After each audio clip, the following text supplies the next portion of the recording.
우리를 향한 하나님 아버지의 사랑을 다시 한번 노래하기를 소망합니다.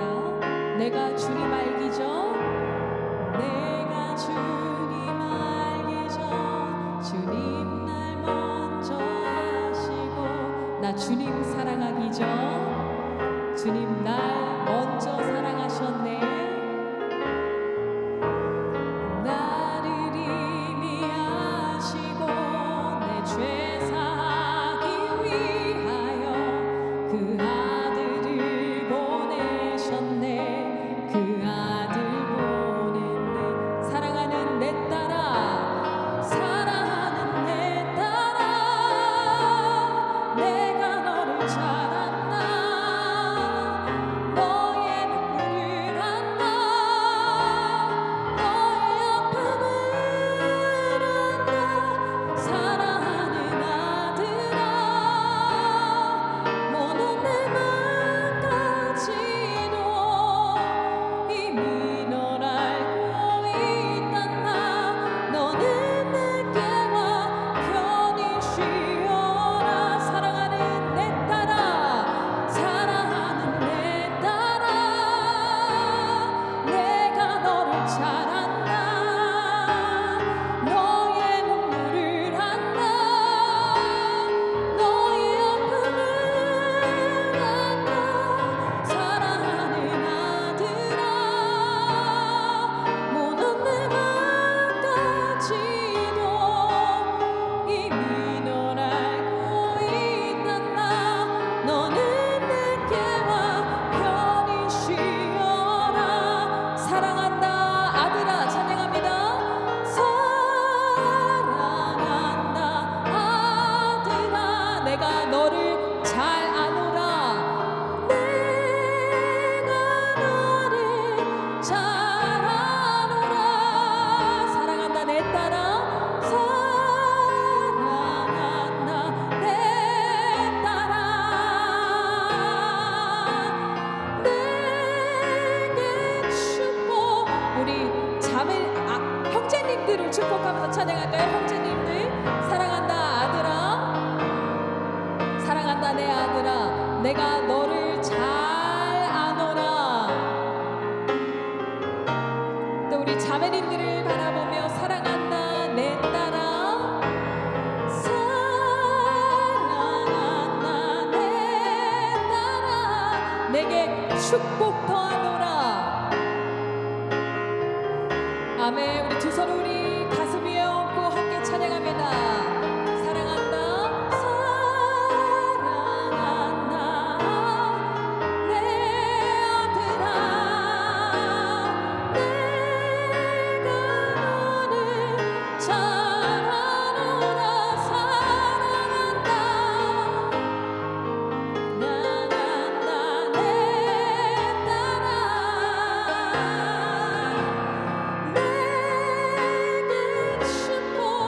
내게 축복 더하노라.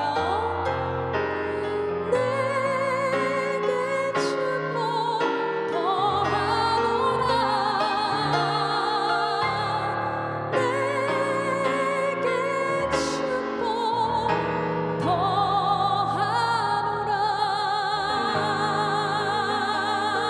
더하노라. 우리를 축복하시고 사랑하시는 하나님께 우리 감사와 영광의 박수 올려드립니다. 아멘.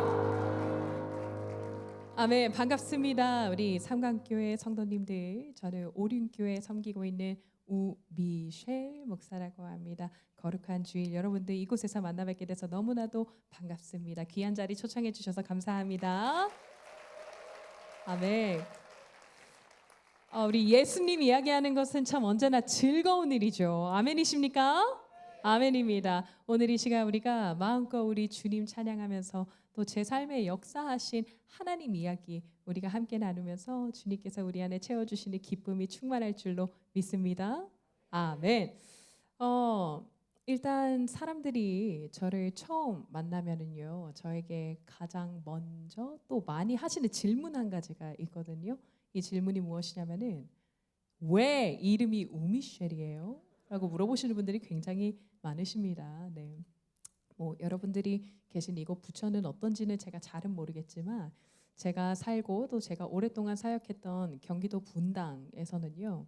미셸이라는 이름이 그렇게 흔하지는 않은 이름이에요. 그래서 제가 뭐 동네에서 뭐 식당에 가서 웨이팅을 하거나 아니면 글쎄요, 뭐 세탁소에 가서 세탁물을 맡기거나 할 때마다 이제 사장님들에게 제 이름을 말씀을 드려야 하잖아요. 그래서 제가 우미셸입니다라고 말씀을 드리면은 10분 중에 10분은 못 알아들으십니다. 그래서 제가 항상 부연 설명을 붙여드려야 해요. 네, 영어 이름 맞고요. 미셸 할 때 쉘은 시옷에 우어이 리을 받침 하시면 됩니다라고 말씀드리지만 그래도 잘 못 알아들으셔서 저는 사실 분당에서는 가명으로 살아가고 있습니다. 제 이름은 바로 우미자. 그래서 여러분들도 편안하게 저를 그냥 미자 목사님이라고 불러주시면 너무 감사하겠어요. 네. 그리고 또 우리 교회 또 우리 많은 성도님들 나이가 조금 있으신 성도님들 권사님들이나 또 우리 장로님들 같은 경우에도 이 미셸이라는 이름이 너무 생소하고 발음하기도 좀 어렵고 해서 여러분 이거 정말 실화입니다. 우리 장로님들께서는 저를 우리 몽쉘 목사 어디 갔냐고 그렇게 부르시는 분들이 참 많으셨어요. 네. 여러분 혹시 왜 제 이름이 우미셸인지 아시는 분들이 계실지 모르겠습니다. 저는 미국에서 태어나고 자란 재미교포 2세입니다. 미국에서 태어나서 초등학교, 중학교, 고등학교, 대학교까지 모두 마치고 제가 성인이 돼서 한국에 왔는데요.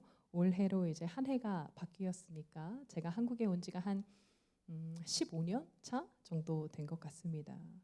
여러분 놀랍지 않습니까? 저 한국말 굉장히 잘하죠. 아멘입니다. 네, 제가 15년 전에 한국에 처음 왔었을 때는 당연히 이렇게 한국말을 잘하지 못했어요. 한국말을 잘하지 못했지만 저는 정말로 하나님께서 저에게 언어의 은사로 축복해 주셔서 예수 그리스도의 복음을 전하는 데 있어서 아무런 어려움이 없도록 아무런 거리낌이 없도록 그렇게 축복해 주셨습니다라고 제가 늘 간증하고 있습니다. 하나님의 은혜입니다. 아멘.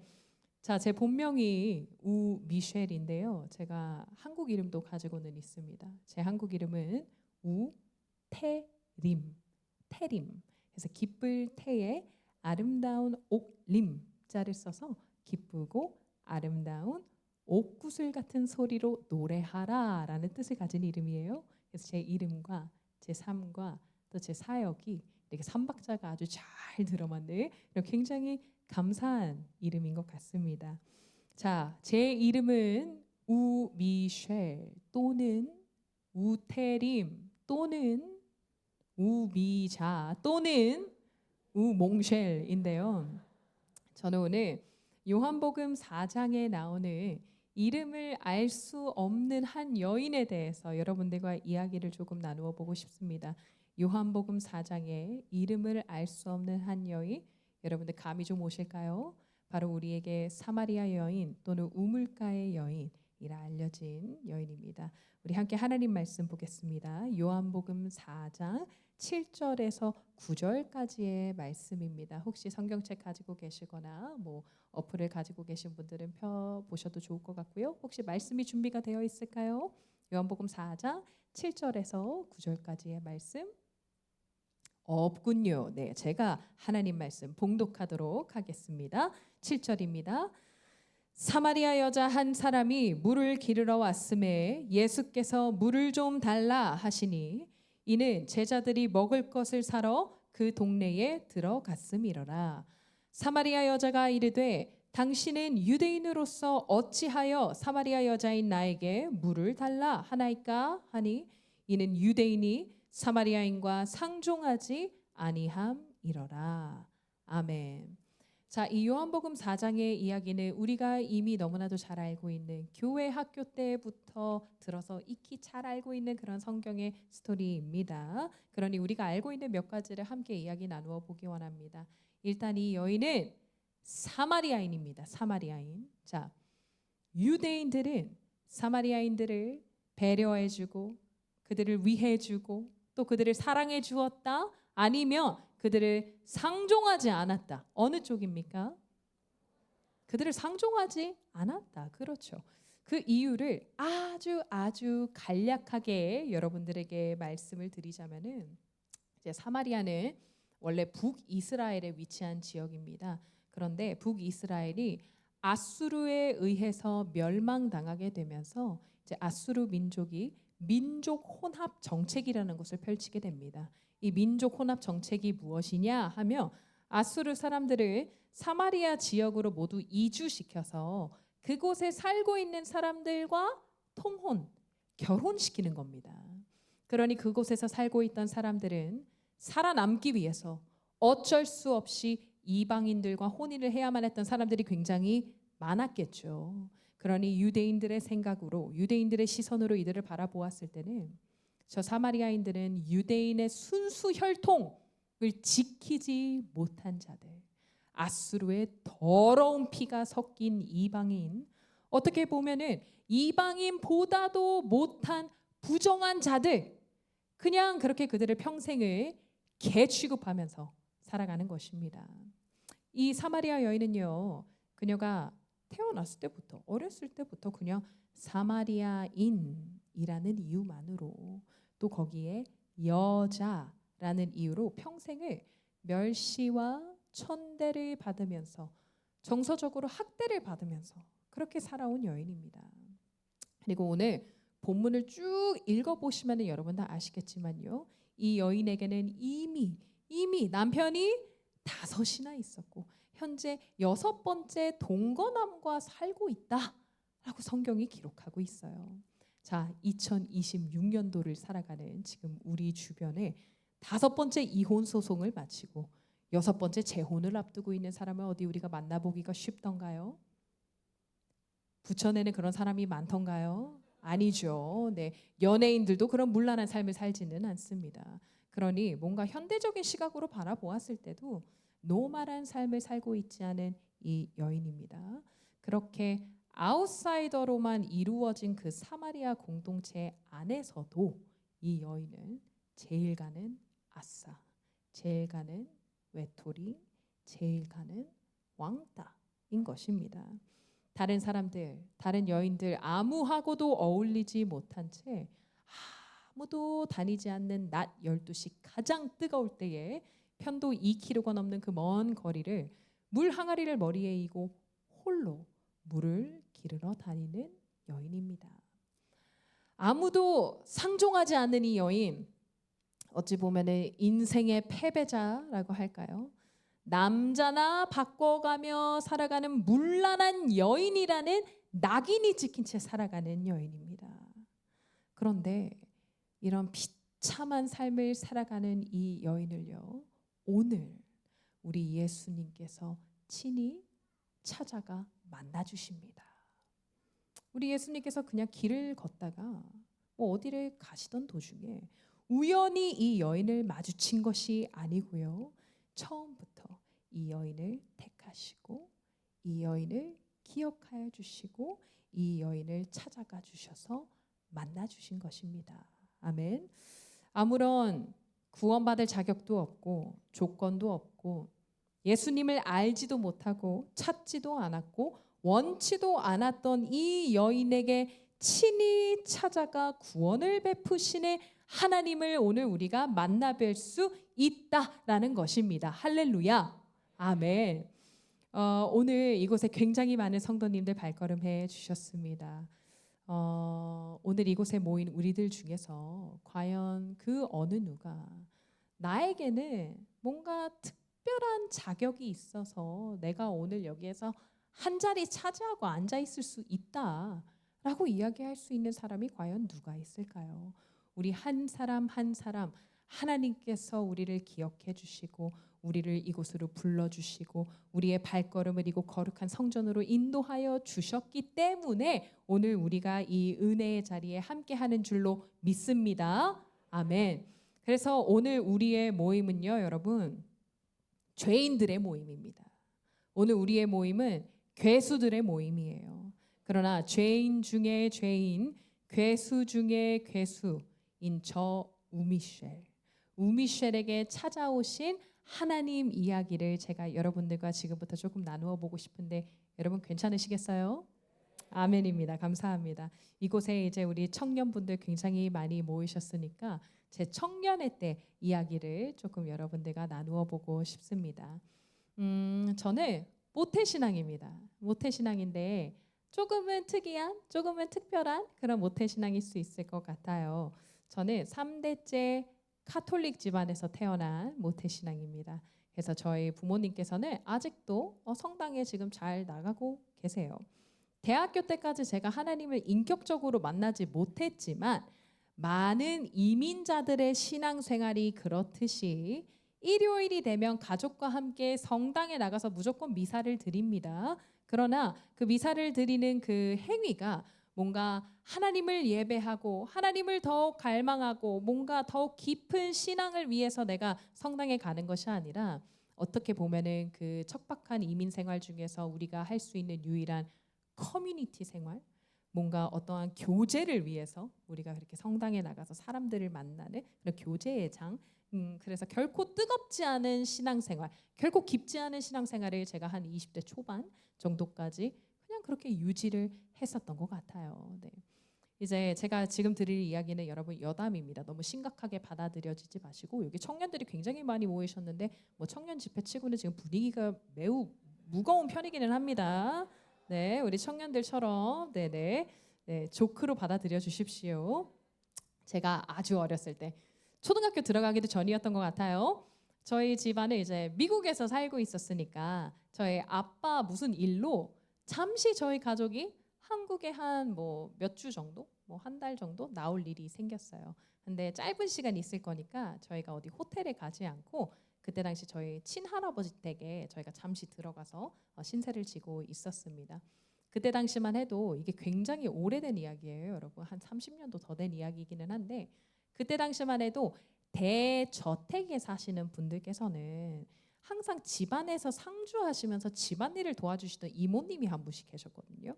그래서 저희 할아버지 댁에도 이제 그런 분이 계셨던 거죠. 그래서 뭐 같이 이렇게 상주하시면서 뭐 집안일도 도와주시고 이렇게 식사도 같이 도와주시는 그런 분이 계셨는데 저희 할아버지 댁에 계셨던 그 이모님은 뭘 하던 분이셨냐면은 사주팔자, 신내림, 약간 이런 거 하시던 분이셨는데, 네, 무서운 이야기 아니니까 여러분 분위기 푸시고요. 네, 그런 거 하시던 분이셨어요. 네, 근데 그때 미국에서 갓 온 우리 엄마를 보자마자 그분께서 하시는 말씀이, 아니 이 집에 목사가 나오겠네 하는 거예요. 네, 제가 말씀드리지 않았습니까? 저희 집안의 3대째 뭐라고요? 가톨릭 집안이에요. 네, 그래서 저희 엄마가 손사래를 이렇게 치시면서 아우 무슨 목사는 무슨요? 신부님이겠죠 하면서 정말로 그때 당시에 갓 돌을 넘긴 저희 남동생 신부시킬 마음의 준비를 정말로 그때부터 하셨다고 합니다. 그러나 우리가 걱정하지 말아야 할 것은 저희 남동생은 재작년에 결혼해서 잘 살고 있고요.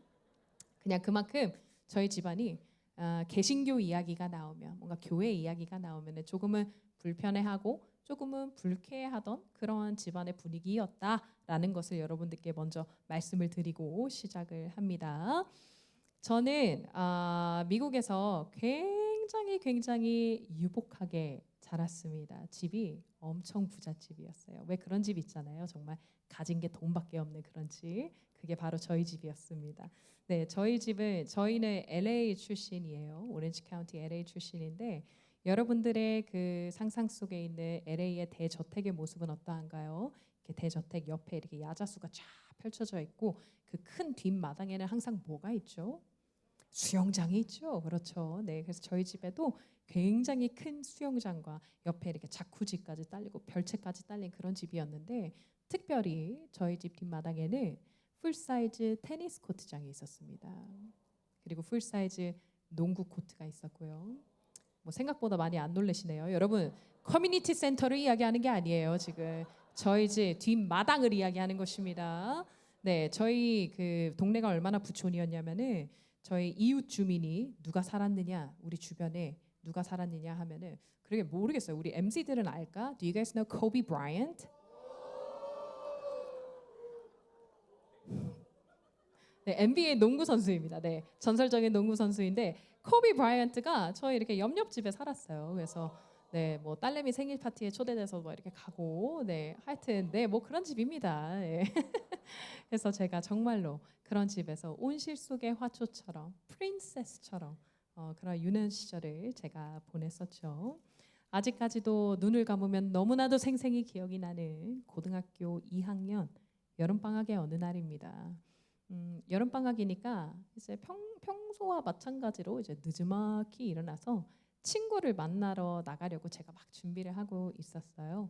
근데 제 화장실에 작은 창문이 하나가 달려 있는데 그 창문 밖을 이렇게 내다보면은 집 앞에 큰 길, 가라지가 보이는 그러한 형태의 집입니다. 그래서 제가 준비를 하다 말고 평소 습관처럼 그냥 창문 밖을 이렇게 내다봤는데 집 앞에 웬 경찰차 몇 대가 와 있는 거예요. 지금 대낮입니다.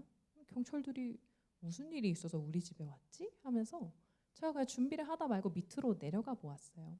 내려가 보니 경찰관 2분 그리고 키스미스라 그러죠. 열쇠 수리공 1분이 저희 집 현관문 도어락을 떼고 있었어요. 그리고 경찰 1분이 하는 이야기가 모두 나가 주십시오. 이제부터 이 집은 경매로 넘어갑니다. 그렇게 고등학교 2학년 여름방학의 어느 날 저희 집이 망했습니다. 근데 뭐 망했다라는 이 말로는 그 모든 것을 담아낼 수 없을 정도로 저희 집은 그때부터 아주 다른 환경의 삶을 살아가게 되죠. 미국에서는 만 16세가 되면은 운전면허증을 취득을 할 수가 있어요. 그래서 제가 그때 당시에 아마 운전면허증을 딴 지가 뭐 한 몇 주째 안 됐던 그랬던 걸로 기억이 나는데 이제 아빠가 뭐 일을 좀 이렇게 좀 수습을 하시겠다고 경찰들하고 막 고성이 오고 가는 그 사이에 제가 아빠 차키를 이렇게 탁 집어다가 옆에 엄마를 태우고 뒤에 어린 제 2동생들을 태우고 집 앞에 카페로 제가 피신을 갔습니다. 그 카페 앞에 이제 테라스에 앉아서 저희 엄마는 그냥 하염없이 울고 계시고 또 저와 제 2동생들은 과연 이것이 의미하는 것이 무엇일까? 이제부터 우리의 삶은 어떻게 되는 것일까? 라는 그 큰 혼란과 혼돈 속에서 그냥 해가 질 때까지 계속해서 그 테라스에 앉아 있었던 기억이 있어요. 근데 제가 그렇게 아빠 차키 이렇게 탁 잡아다가 그냥 무작정 집에서 뛰쳐나왔다고 했잖아요. 근데 그렇게 집을 나온 이후로 여러분 저는 단 한 번도 오늘날까지 단 한 번도 제가 살던 집 안으로 다시는 들어가 볼 수 없었습니다. 그 날 이후로. 왜냐하면 경찰이 이제 모두 나가주세요라고 했잖아요. 근데 그 나가는 시점이 뭔가 이제부터 여러분 짐을 싸고 뭐 갈 곳을 좀 알아보시고 뭐 일주일 뒤 아니면 뭐 3일 뒤에 여러분들 이사를 하셔야 합니다가 아니에요, 여러분. 나가는 시점은 지금 당장 right now everybody get out입니다. 그리고 그 이제 집이 경매로 낙찰이 된 이후에 그때 이제 짐을 뭐 정리를 할 시간을 뭐 반나절을 주겠다 뭐 이런 거였던 것 같아요. 그래서 한 일주일 가량을 이제 저는 가지 못하고 저희 부모님께서 이제 해가 질 때 아주 어두워졌을 때 차를 끌고 가서 몰래 끌고 가서 당연히 그 저희 집 현관에는 엄청나게 큰 그 자물쇠가 칭칭칭 감겨 있어서 들어가지 못하고 그 큰 수영장과 테니스장에 있는 그 뒷마당으로 이렇게 해서 뒤로 저희가 살던 집이지만 도둑처럼 약간 잠입을 하셔서 당장에 필요한 뭐 옷가지라든지 아니면 저 뭐 다음 주에 학교 가야 되는데 뭐 책가방이라든지 여권이라든지 이런 중요한 몇 가지들을 이렇게 집에서 몰래 이렇게 챙겨오는 그런 과정을 한 일주일 동안 부모님께서 하셨어요. 저희 가족이 이제는 뭐 호텔에 들어가지 않는 이상은 진짜 뭐 그냥 길거리에 노숙하게 생겼잖아요. 저희는 갈 데가 없어요. 그러나 하나님께서 저희 가정을 너무나도 사랑하셔서 우리에게 베풀어 주신 놀라운 정말 기적 같은 일들이 그 은혜가 넘쳐 흐르고 흘러서 제가 하나님의 은혜를 이 자리에서 여러분들과 다 하나씩 쉐어링을 하자면은 우리가 뭐 이거 주일에 한 번 만나서 이게 될 일입니까, 여러분? 우리가 한 50년 동안은 매일매일 만나가지고 하나님 은혜 이야기하고 찬양만 해도 이게 모자란 이야기예요. 그래서 정말 어찌 하나님의 크고 놀라우신 은혜와 섭리로 정말 기적같이 저희 가족이 들어갈 수 있는 아주 작은 투룸 아파트 하나가 구해지게 되고요. 저는 고3 수험생이 됩니다. 여러분 혹시 제가 대학교 때 뭐 전공했는지 아시는 분들이 계실지 모르겠습니다. 제가 이렇게 예배 사역하고 찬양을 많이 하니까 뭐 성악을 전공하셨나요? 노래를 전공하셨나요? 하시는 분들도 계시고, 제가 목사니까 신학교를 가셨나요? 하시는 분들도 계시는데, 저는 사실 클래식 피아노를 전공했습니다. 음대를 나왔는데요. 클래식 피아노를 전공했다라는 그 말에는 굉장히 많은 의미가 함축되어 있어요. 근데 그 중에서 가장 중요한 것은 아무래도 저의 진로가 아주 어렸을 때부터 정해져 있었다라는 거겠죠. 그러니까 제가 이제 고3이 돼서 대학교를 가야 하는데, 나 그냥 할 거 없으니까, 나 공부 못하니까 그냥 피아노라도 쳐볼까 하면서 뭐 하루아침에 오디션을 볼 수는 없는 거잖아요. 그죠? 그래서 아주 어렸을 때부터 제가 가고 싶은 학교, 동부에 있는 그런 음대였어요. 그곳 하나를 이렇게 탁 목표로 삼아서 그 학교를 목표로 계속해서 입시 레슨을 받고 있었던 거죠. 이제 고3이 돼서 제가 뉴욕으로 가서 입시를 봐야 하는데, 현실은 저희 부모님께서 제가 뉴욕으로 날아갈 수 있는 비행기 티켓팅을 해주시지 못하셨어요.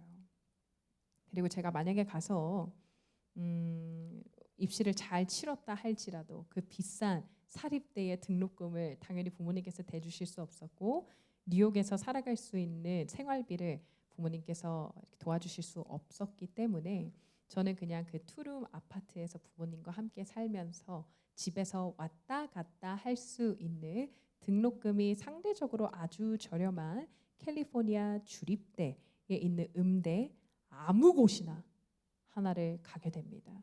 제 주변에 어떤 학교들이 있는지 저는 잘 몰랐어요. 왜냐면 그 학교들은 저의 옵션이 아니었기 때문에 뭐가 있는지도 모르지만 그냥 오디션 날짜가 제일 빨리 잡히는 학교 하나를 택해서 제가 그냥 그렇게 억지로 한 학교에 등록을 하게 됩니다. 여러분, 저는 어려서부터 돈이 없어서 내가 무언가를 할 수 없어 라는 개념조차를 모르고 살았던 사람인 것 같아요.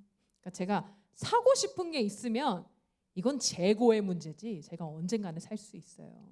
제가 하고 싶은 게 있으면 이거는 시간의 문제인 거지 저는 무엇이든지 할 수 있었어요. 제가 배우고 싶은 게 있으면 최고의 선생님들에게 그 배움의 기회를 제공받아서 그렇게 살아왔던 사람이 지금 돈이 없어서 내가 대학 진학에 실패를 했다? 지금 이 상실의 벽에 제가 처음 마주하게 된 거죠. 그때 그 어린 마음에, 저 얼마나 어렸어요 여러분? 저 막 17, 18 이랬는데, 그때 제가 느꼈던 그 수치심과 창피함을 말로 다 형용할 수가 없습니다. 그때부터 아주 오랜 기간 저를 괴롭혀왔던 그 학력 컴플렉스, 학교에 대한 컴플렉스가 저에게 너무나도 심했어요. 나 더 좋은 학교 갈 수 있었는데 진짜 나보다 공부도 못하고 음악도 못하는 친구들이 이미 막 아이비리그에 가 있는 거예요. 여러분, 제가 살았던 동네가 부촌이니 그 학군이 얼마나 좋았겠어요. 그렇죠? 제 학교는 어떤 학교였냐면은 마치 야, 너 이렇게 공부해가지고 너 뭐 대학이나 가겠냐 하는 친구들이 이미 스탠포드 가 있는 그런 학교예요. 이미 UCLA 가 있는 그런 학교입니다. 친구들이 다 동부로 가서 이미 다 아이비리그 다 좋은 학교 가서 그 미국 대학 로망을 막 실현하고 있는데, 저는 그냥 이 좁아터진 투룸 아파트에서 가족과 함께 살면서 주립대를 다니고 있다. 이거는 정말로 제 안에 너무나도 제 자존심에 큰 스크래치를 남겼습니다. 그때부터 저희 아빠가 동네에서 이제 한인 택시 운전을 시작을 하셨는데요. 저희 아버지 뭐 하루에 뭐 17시간씩 운전하셨나? 그리고 저희 엄마는 이제 평생을 사모님 소리 들으면서 사셨던 우리 엄마가 미국에서 영어도 잘 못하시는데 무슨 일을 할 수 있을까, 그죠? 우리 엄마가 어느 날은 저희 그 아파트에 되게 작은 욕조가 하나 있었거든요, 화장실에. 근데 하루 종일 그 욕조를 락스로 팍팍팍팍 닦고 계신 거예요. 그래서 엄마가 뭐 하려나 하고 봤더니 그 다음 날 그 욕조에다가 엄마가 김치를 담그셨습니다. 그래서 배추를 절이고 그 욕조 안에서 막 소를 대량으로 이렇게 담그셔서 한 병에 김치를 15불씩 지인분들에게 파셨어요. 그리고 남가주 전역에 있는 한인마트는 정말로 제가 다 점령했습니다. 저희 엄마가 이제 식품 코너에서 시식 코너에서 일을 하셨는데, 그래서 저희 엄마 다 모셔다 드려서 상 펴고 뭐 상 접고 하는 거 제가 다 도와드리고, 부모님 정말 너무나도 고생 많이 하셨죠. 이제 저희 아빠가 아주 오랜 시간 동안 이제 신용 불량자의 상태였는데 제가 18세 성인이 돼서 저도 이제 제 이름으로 계좌를 하나 팠어요. 근데 이제 아빠가 뭐 급한 불을 좀 끄시겠다고 제 계좌를 사용해서 여기저기 좀 이렇게 쓰셨던 것 같아요. 미국에서는 공수표를 쓸 수 있으니까요. 수표도 쓰시고 뭐 제 이름으로 대출도 좀 받으시고 했는데 당연히 이거를 뭐 갚을 수가 없으니까 저도 덩달아서 18세 때 신용 불량자가 됩니다. 그래서 미국에서는 여러분 신용 불량자들은 결코 사람답게 살아갈 수가 없어요. 저는 그래서 그 고통 속에서 너무나도 오랜 시간 동안 당연히 뭐 계좌 트지 못하고 체크카드, 신용카드는 진짜 그냥 꿈 같은 이야기고 현금으로만 그냥 생활을 해야만 했던 시간이 저에게 굉장히 오랫동안 있었습니다. 그 저를 가장 힘들게 했던 것은요. 사실 뭐 우리 집이 가난해서 우리 집이 이제 돈이 없어서는 아니었던 것 같아요. 그러니까 돈이 있다가도 없고 없다가도 있을 수 있어. 이것쯤은 제가 이해를 했는데 그 경제적인 어려움이라는 그 상처를 통해서 이제 사단이 역사하기 시작합니다. 사단이 역사하는 수법은 이렇습니다. 가족 안에서 서로를 향한 원망, 서로를 향한 불신. 저희 엄마 아빠 얼마나 많이 싸웠게요. 그죠? 그러면 그 부모님의 다툼과 한숨으로부터 오는 불안, 또 그것을 온전히 견뎌야만 했던 글쎄요. 뭐 K 장녀의 책임감이라고 할까요? 이 가족 간의 불화가 정말 얼마나 끈질긴지 여러분 이게 끝이 나지 않습니다. 그래서 이 이야기가 벌써 막 한 거의 20년 이렇게 된 이야기인데 저희 부모님께서요 여러분 올해 이혼 도장을 찍으셨어요. 정말로 너무나도 오랫동안 그 고통 가운데서 사단이 저희 가정을 흔들고 이걸 놔주지를 않는 겁니다.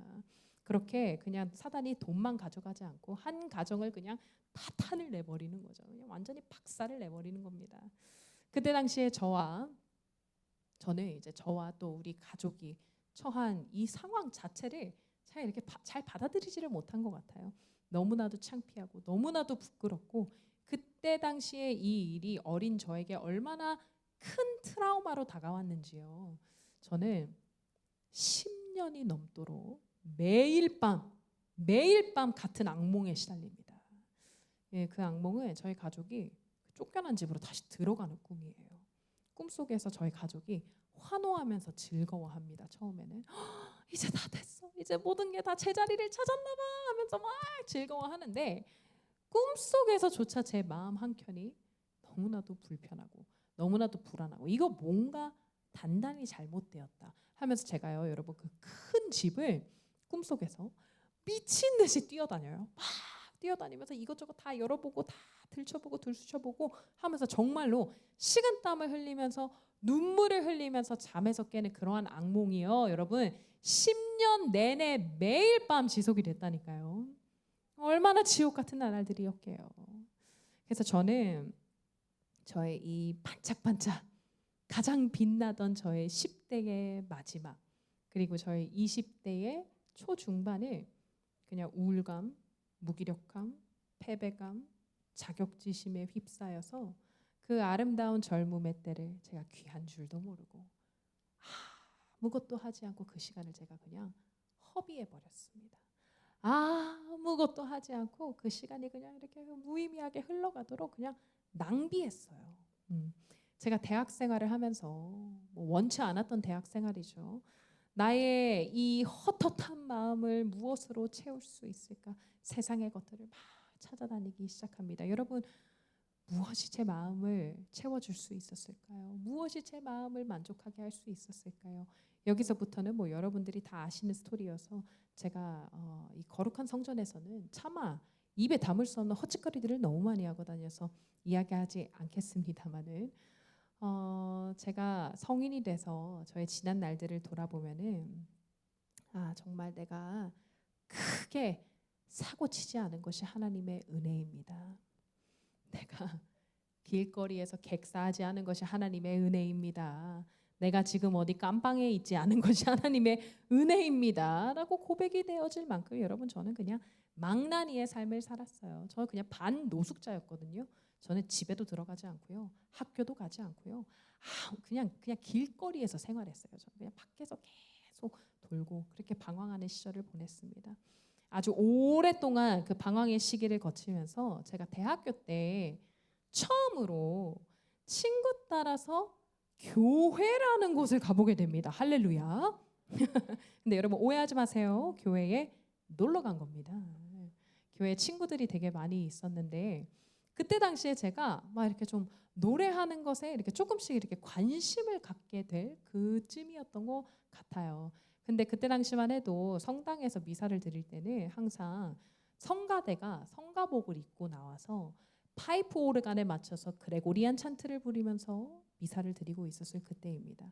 근데 제 친구가 야, 너 교회에 오면은 우리 뭐 CCM도 있고 뭐 밴드 동아리도 있고 이거 뭐 가르쳐 주는 사람도 있고 뭐도 있고 할 게 엄청나게 많아. 진짜 재밌어. 한 번만 와봐 하는 거예요. 그래서 알겠다 하면서 이제 친구 따라서 제가 교회에 놀러 가게 된 거죠. 시간이 많이 흐른 후에 알게 되었어요. 그때가 새생명 전도 축제였다라는 것을요. 여러분 친구가 저한테 뭐 한 거죠? 친구가 저한테 전도한 거예요.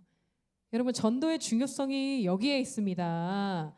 제가 친구 따라서 교회 놀러 갔다가 목사까지 된 사람이에요. 할렐루야. 아멘입니다. 여러분의 지인분들, 친구분들, 또 가족분들 전도하는 거 예수님께서 우리 각 사람에게 맡겨주신 너무나도 귀한 명령인 줄로 믿습니다. 예수 그리스도의 복음 전파하는 거 너무나도 귀한 사역입니다. 그러나 제일 먼저는 여러분들 지인분들, 가족분들, 친구분들 손 붙잡고 여러분들 교회로 놀러 오게 되시기를 주님의 이름으로 축복합니다. 아멘. 그래서 제가 처음 교회라는 곳에 가서 처음 예배라는 것을 드리면서 처음 하나님 말씀이라는 것을 듣게 됩니다. 그때 당시에 제가 들었던 그 하나님 말씀이 어떤 내용의 말씀이었는지는 제가 기억이 나지 않아요. 그런데 아직까지도 너무나도 선명하게 기억이 나는 것은 그 말씀을 듣고 있는데 제 마음이요, 여러분. 쿵쾅 막 요동치기 시작합니다. 하나님 말씀을 듣고 있는데 그 말씀이 제 귓가에 너무 강력하게 꽂히는 거예요. 너무 재밌지 않습니까, 여러분? 왜냐하면 저는 하나님 말씀을 모르던 사람이었어요. 저는 모태 신앙이라고는 하지만 저는 제 평생에 단 한 번도 내 의지를 가지고 성경책을 펴본 적조차 없던 그런 사람입니다. 그럼에도 불구하고 내 귓가에 들려오는 하나님 음성을 들을 때에 제 마음속에 들었던 생각은 이거 좀 재밌는데? 나 조금만 더 들어보고 싶은데? 다음 이야기 좀 궁금한데? 라는 이런 마음을 성령 하나님께서 분명히 제 마음속에 심겨주신 거겠죠. 그렇게 성령 하나님의 그 세심한 인도하심을 따라서요, 여러분 제가 그냥 매주 교회에 나옵니다. 그래서 교회에 나와서 친구들이랑 놀고 교회에 나와서 뭐 CCM 배우고 교회에 나와서 밴드 동아리 활동하고 교회에 나와서 예배 드리고 말씀 들으면서 그렇게 매주 교회에 제가 출석을 하게 됩니다. 그렇게 하나님 말씀이 제 마음밭에 이렇게 조금씩 심겨지고 있던 어느 날 정말로 생각지도 못한 어느 날 예수님께서 저를 찾아와 만나 주셨습니다. 그리고 저에게 들려주신 하나님 음성이 있는데요. 이 음성은 제가 여태까지 세상에서 들어왔던 그 어떠한 음성과도 너무나도 결이 다른 그러한 음성이었어요. 여러분 우리가 아까 함께 이야기 나누었던 이 사마리아 여인은 평생을 멸시와 천대를 받으면서 살아왔다고 했잖아요. 그러니까 이 여인은 지금 현재 아주 심한 대인 기피증이 걸린 상태입니다. 그래서 아무도 만나고 싶지 않아서 낮 12시 정오에 여러분 중동의 날씨 낮 12시가 사람들이 다닐 만한 날씨입니까? 그렇지 않습니다. 잘못 나갔다가는 진짜 더위 먹어서 죽을 수도 있는 그런 날씨거든요. 그럼에도 불구하고 나는 아무도 만나지 않을 거야 라는 그 마음 하나 가지고 지금 이 땡볕에 나와가지고 그 먼 거리를 지금 혼자서 물을 막 기르러 온갖 고생을 하면서 막 걸어가고 있단 말이죠. 근데 저기 멀리서 보니까 저 우물가 옆에 어떤 낯선 남자가 서 있네요. 그것도 유대인 남자. 여러분, 이 여인의 마음을 한번 헤아려 보시기 바랍니다. 아무도 만나고 싶지 않아서 이 시간대에 지금 온갖 고생을 하면서 여기까지 왔는데 지금 저기 유대인 남자가 서 있다니까요. 이 여인의 마음이 어떠했을까요? 아, 나 오늘 망했다. 아, 나 오늘 잘못 걸렸다. 라고 생각하지 않았을까요? 그러나 이 여인은 집으로 돌아갈 수는 없습니다. 이미 너무나도 힘겹게 이 길을 왔기 때문에 일단은 물을 길러서 집으로 돌아가기는 해야 해요. 그래서 이 여인이 이제 멀리서부터 마음의 준비를 했을 거예요. 어떠한 마음의 준비입니까? 언제나 그랬던 것처럼 이제 자신이 받을 그 조롱과 멸시의 말들을 들을 그 마음의 준비를 하고 우물가로 갔을 겁니다. 그런데 그 우물가에서 예수님께서 이 여인에게 처음 건넸던 그 말 한마디, 여러분들 기억이 나세요? 우리 아까 성경 봉독했는데요. 사마리아 여자 한 사람이 물을 기르러 왔음에 예수께서 물을 좀 달라 하시니, 이렇게 성경에 나온 것처럼 딱딱하게 말고 우리의 거룩한 상상력을 조금 더하자면은 저는 예수님께서 이 여인에게 분명히 이렇게 말씀하셨을 것 같아요. 하나님의 평강이 당신에게 있기를 바랍니다. 물을 한 잔 얻어 마실 수 있을까요? 여러분, 이 여인이 태어나서 단 한 번도 들어본 적이 없는 너무나도 정중한 음성 아닙니까? 이 여인이 태어나서 단 한 번도 들어본 적이 없는 너무나도 젠틀하고 따뜻한 음성입니다. 여러분, 세상은 여태까지 저한테 이렇게 이야기해 왔어요. 가난은 비참한 거야. 야, 너네 집 창피한 거야. 그러니까 너도 나서지 말고 좀 찌그러져 있어. 너는 영원히 저 인류대학 나온 네 친구들 따라잡을 수 없어. 너희 가정은 다시는 일어나지 못할 거야. 온전히 회복될 수 없을 거야. 한 가정을 거의 파탄지경으로 내몬 너희 엄마 아빠는 루저 중에 루저야. 라며 저의 자존감을 마구마구 짓밟았더니 세상의 음성 대신 너의 그런 연약함을 사랑해. 너의 그런 약함을 축복해. 너의 있는 모습 그대로 나에게 와줄래? 내 안에서 불가능한 회복은 없어. 내가 이미 너의 삶에 놀라운 일들을 너무나도 많이 준비해 놓았어. 너는 나의 사랑스러운, 나의 자랑스러운 딸이다.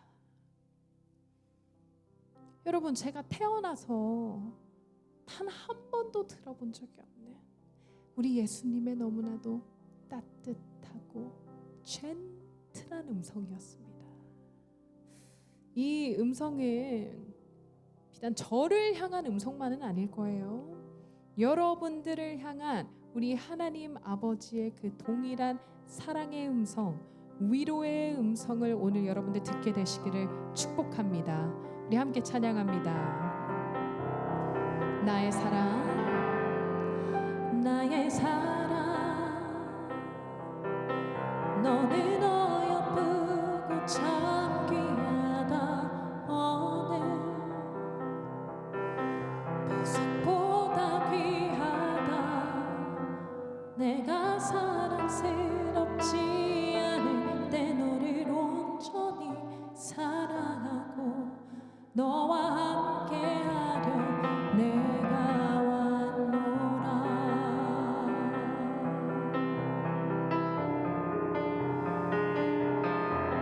주의 사랑, 이 사랑은 결코 변치 않아. 모든 계절도 올보시네. 푸른 마르고 꽃은 시드나 주의 말씀은 신실해. 실수가 없으신 주만 말하라. 주님은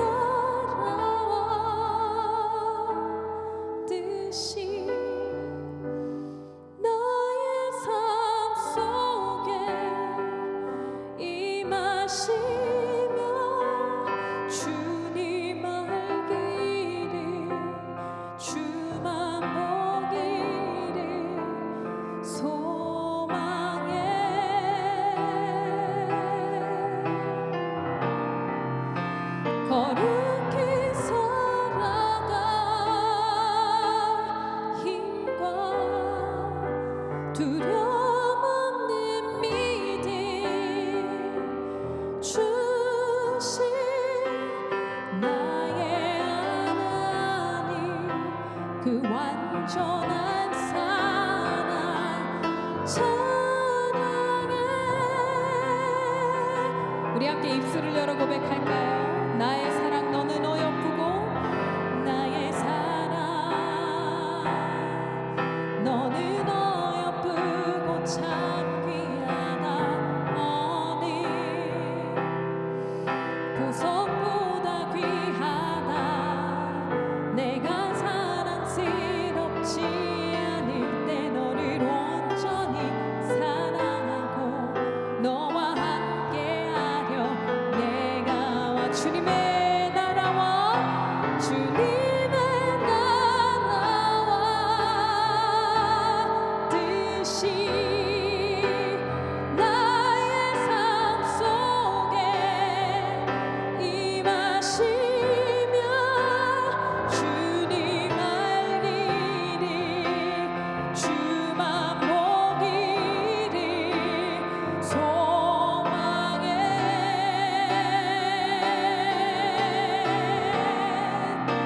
거룩히 살아갈 힘과 두려움 없는 믿음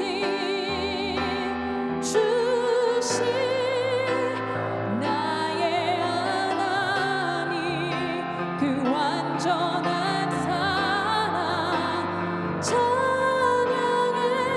찬양하리라 만군의 주 하나님 찬양하리. 만군의 주 영원히 함께하시네. 존귀하신 사랑의 왕 사랑의 왕 영원히 통치한 주님의 나라와 그 뜻이 주님의 나라와 뜻이 나의 삶 속에 임하시며 주님을 더욱 알기를 소망합니다. 오직 주님을 더욱 보기를 소망합니다.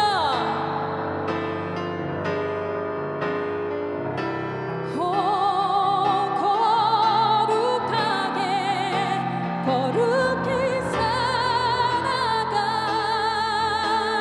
힘과 두려움 없는 믿음 주신 나의 하나님 그 완전한 사랑 찬양해. 우리를 향한 하나님 아버지의 그 완전하신 사랑을 찬양합니다. 하나님께 감사와 영광의 박수 올려드립니다. 아멘. 아멘. 이곳에 우리 청년분들 또 청소년분들이 많이 하시는 것 같은데요. 이제 제가 여러분들에게 드리는 이 말씀을 여러분들이 아주 큰 분별의 지혜와 분별의 영을 가지고 여러분들 듣게 되시기를 권면합니다. 제 왼쪽 손목에 작은 타투가 있어요.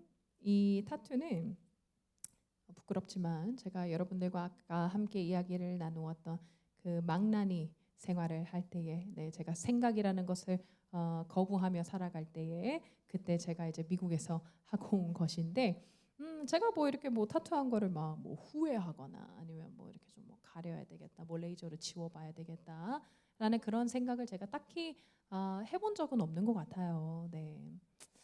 대한민국에서 사역하기 전까지는 말입니다. 네. 네.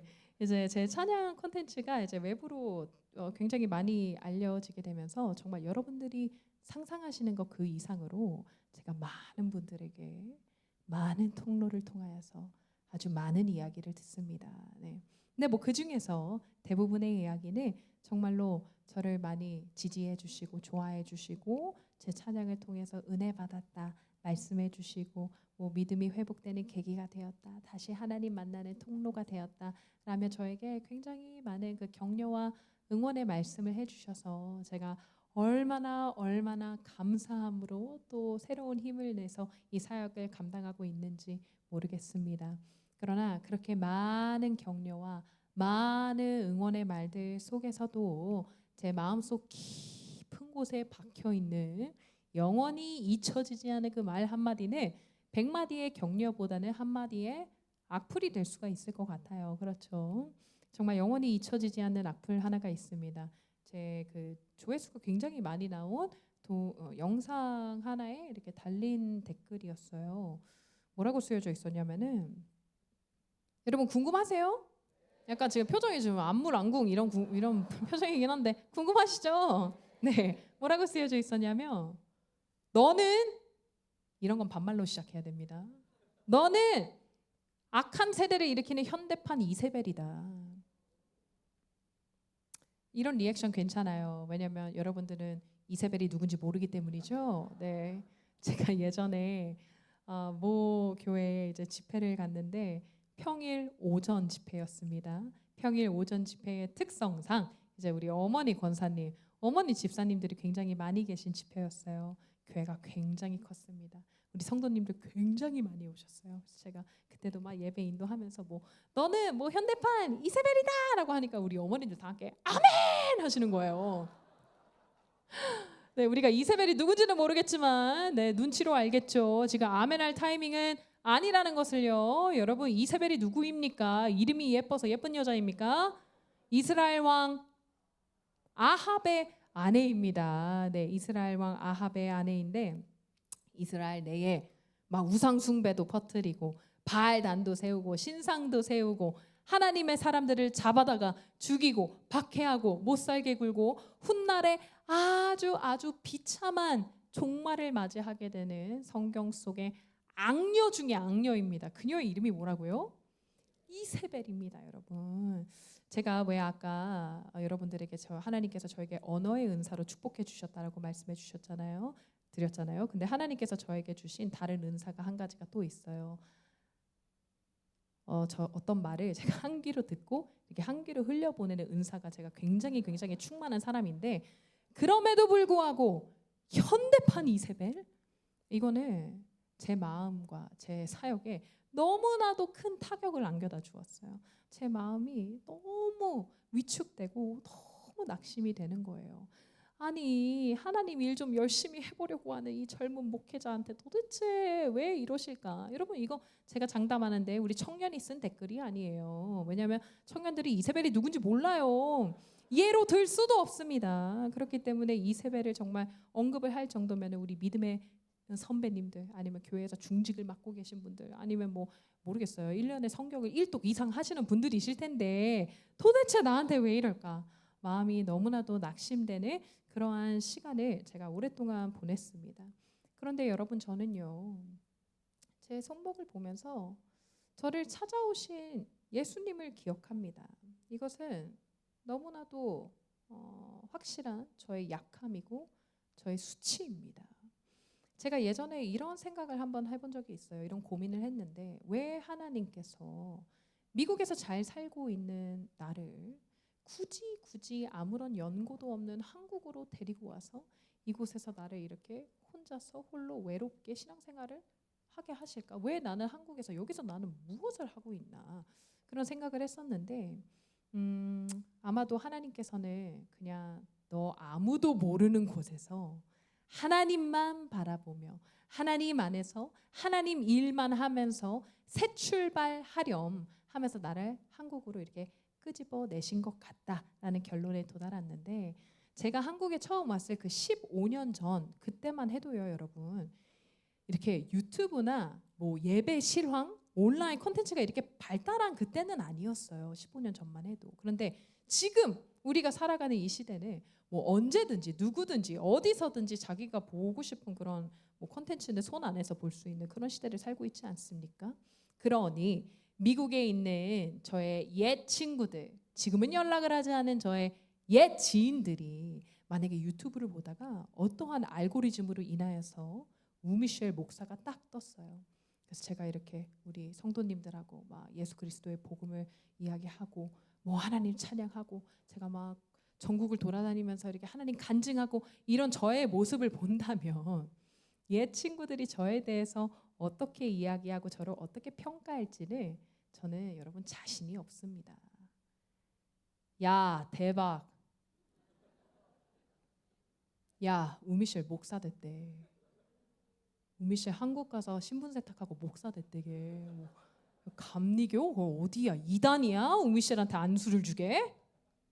충분히 그럴 수 있을 것 같아요. 네. 왜냐하면 저도 저를 찾아오신 하나님께 제가 진짜 수도 없이 했던 질문입니다. 하나님, 저 같은 것도 하나님께 쓰임 받을 수 있나요? 저 같은 것도 하나님 일할 수 있나요? 그러면 그때부터 사단이 끊임없이 저한테 속삭입니다. 넌 안 돼. 다른 사람 다 돼도 너는 진짜 안 돼. 야, 너 미국에 있는 네 친구들이 너 사진 한 장이라도 올려봐. 너 그거 하나님 얼굴에 먹칠하는 거다. 너는 진짜 고쳐서도 못 써. 넌 진짜 안 돼. 그러나 여러분, 하나님의 은혜입니다. 이 쓸데없는 자를 구속하시고 사랑하시는 하나님의 은혜입니다.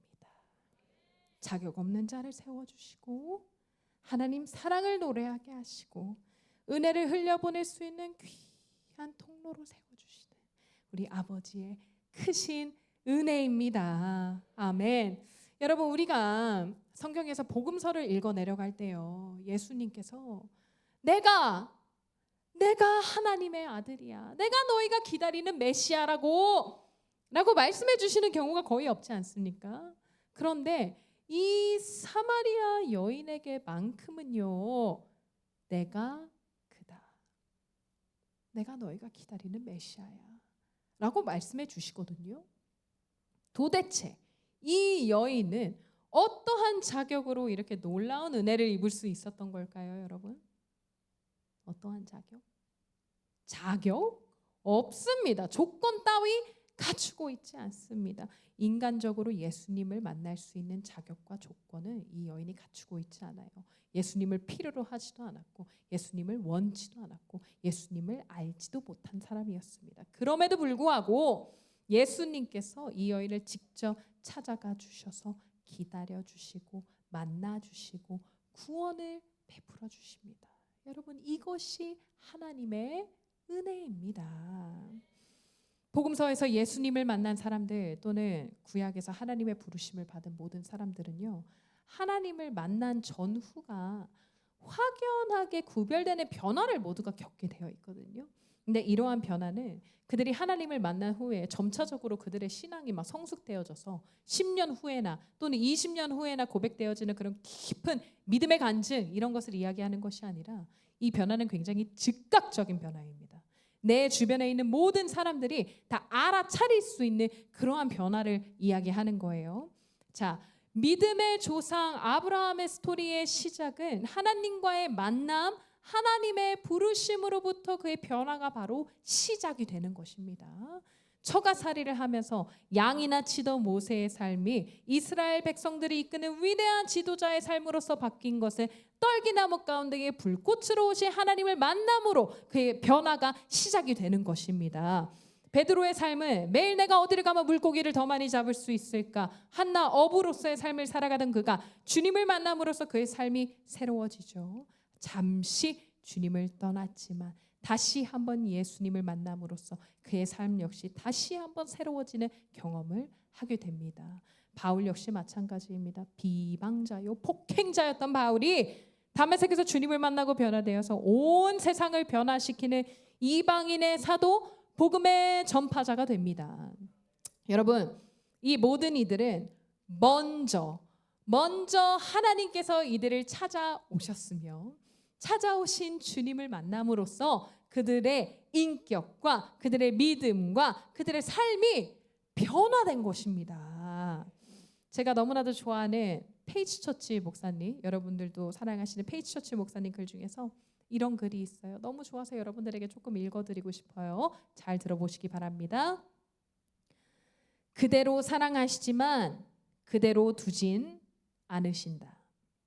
약하고 악하고 죄 많고 의 없고 교만과 욕심 많고 사랑과 믿음 없는 그 모습 그대로를 사랑하신다.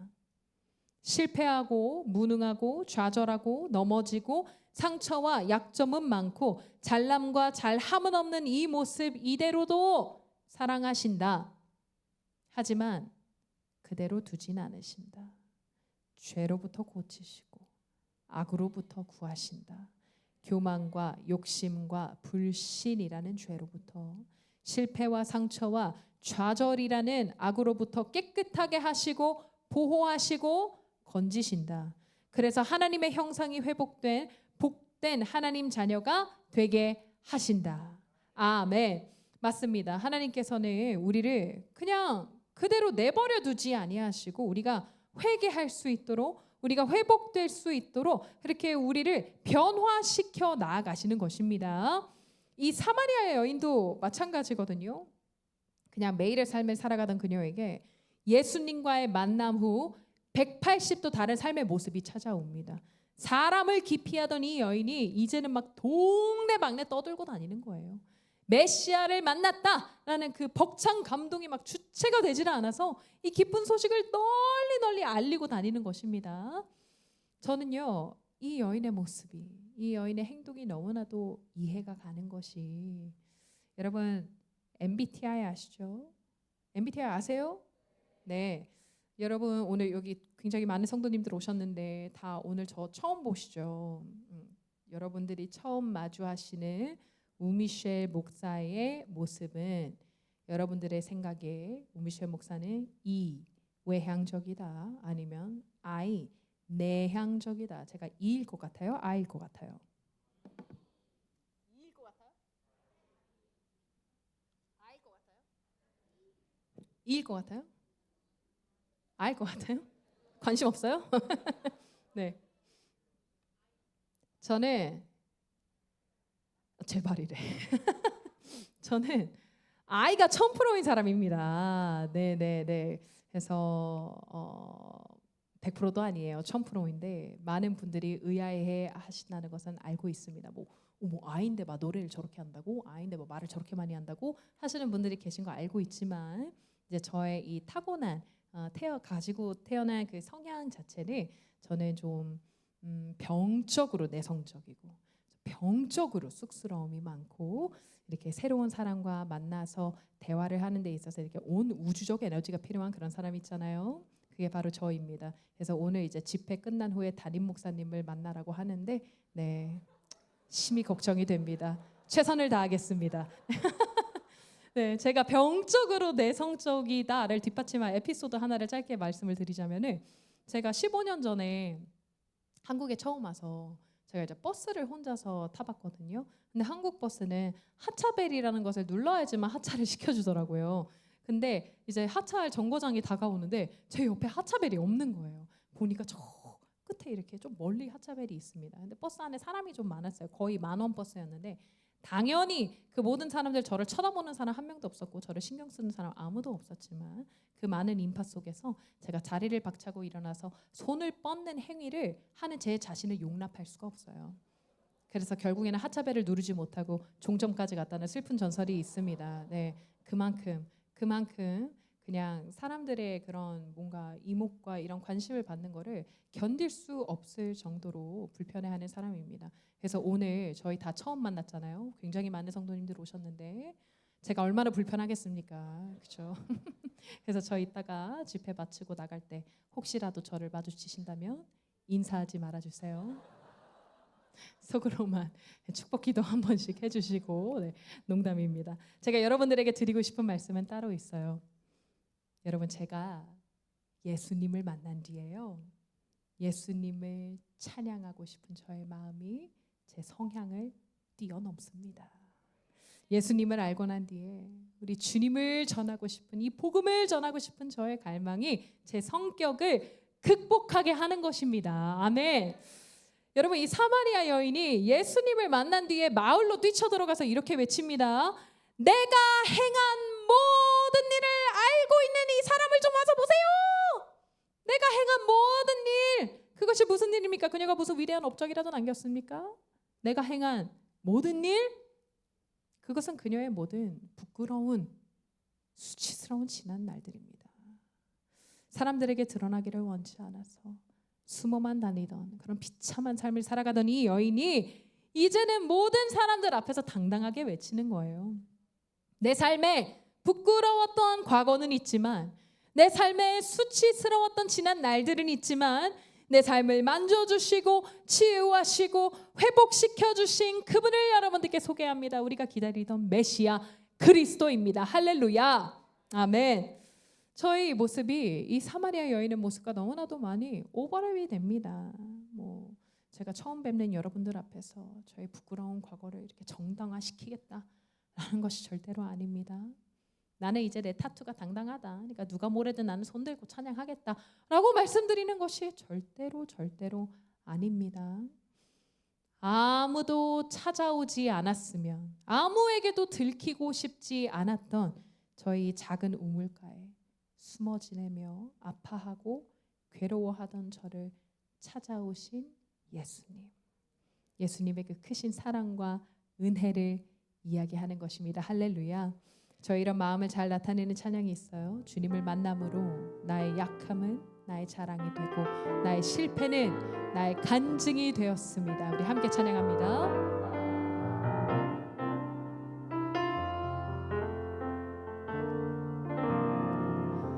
참 고마운 친구 나의 예수님,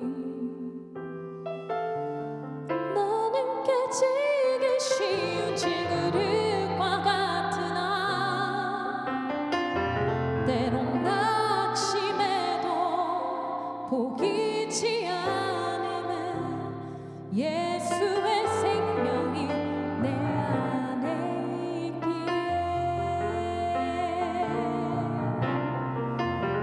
내 삶의 동행자 나의 예수님,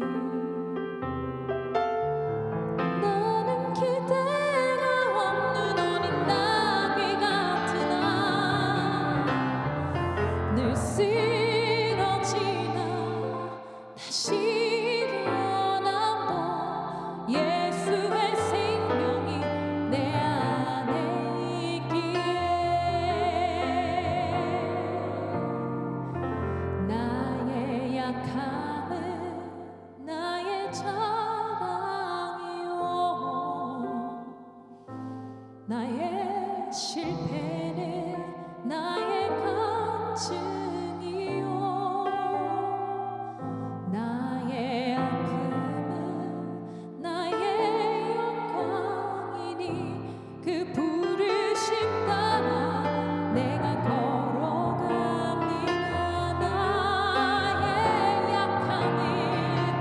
나의 약함은 나의 자랑이요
이제 말씀을 맺겠습니다.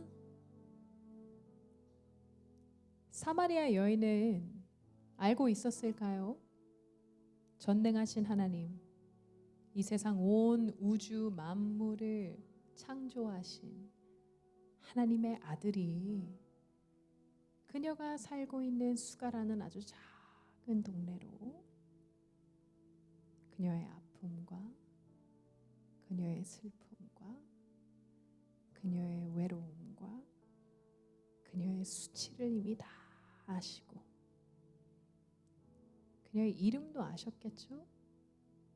그 여인에게 가장 필요한 것을 주시려고 여인에게 가고 있다라는 그 사실을 알고 있었을까요?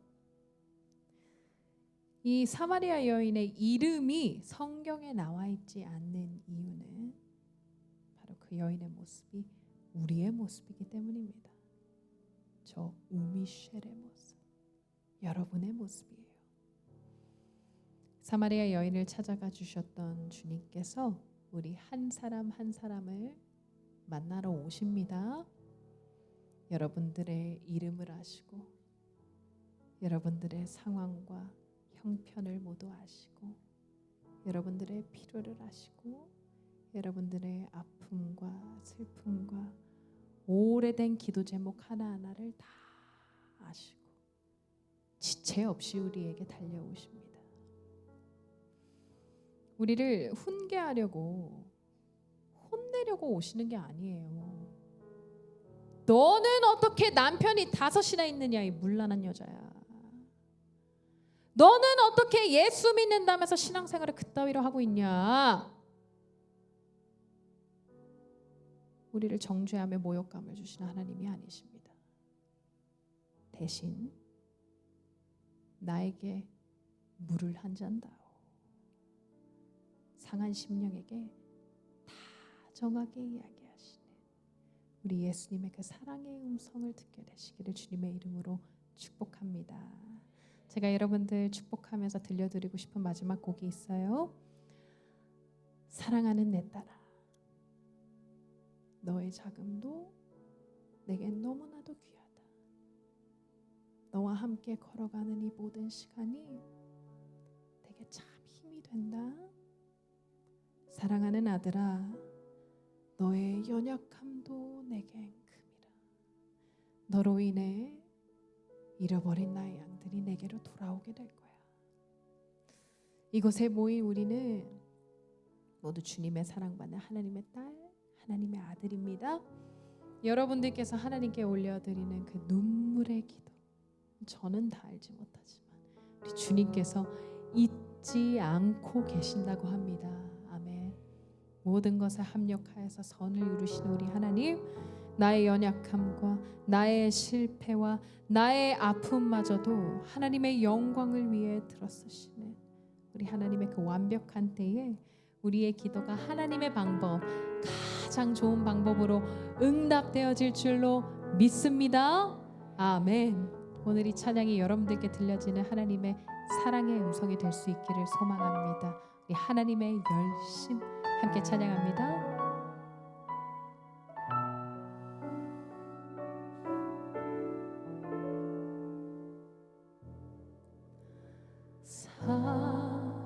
사랑하는 내 딸아, 너의 작은도 내게 귀하다. 너와 함께 걸어가는 모든 시간이 내게 힘이라.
잊지 않고 있으니 나의 열심으로 이루리라.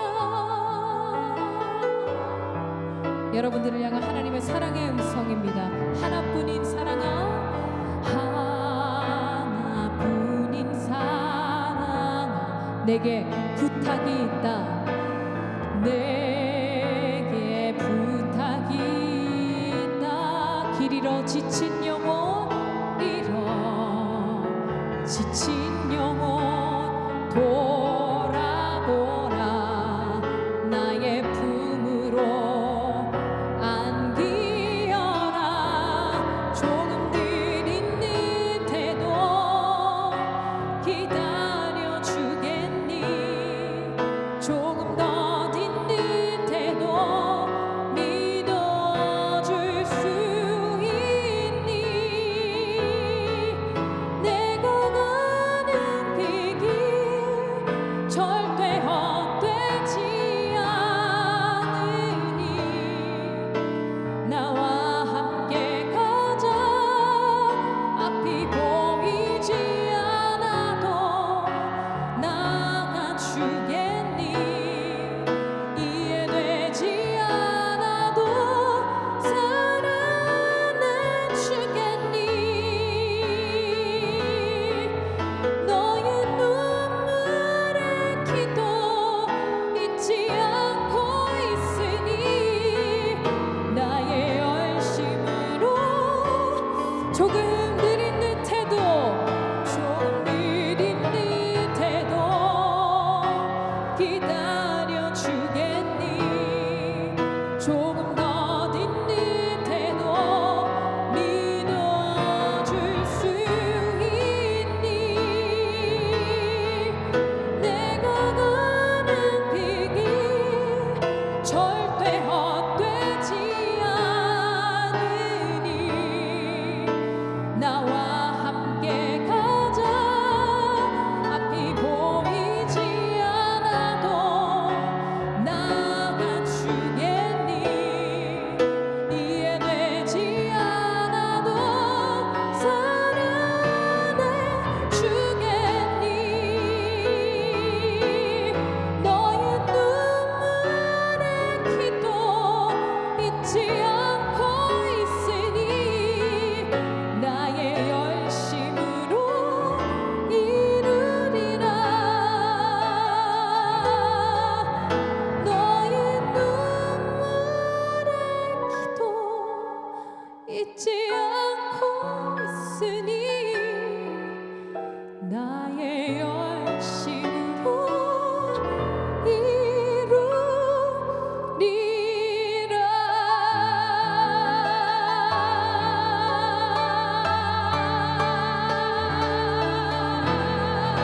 이루리라. 우리 삶 가운데 놀라운 일을 행하시는 하나님 아버지께 우리 감사와 영광의 박수 올려드립니다.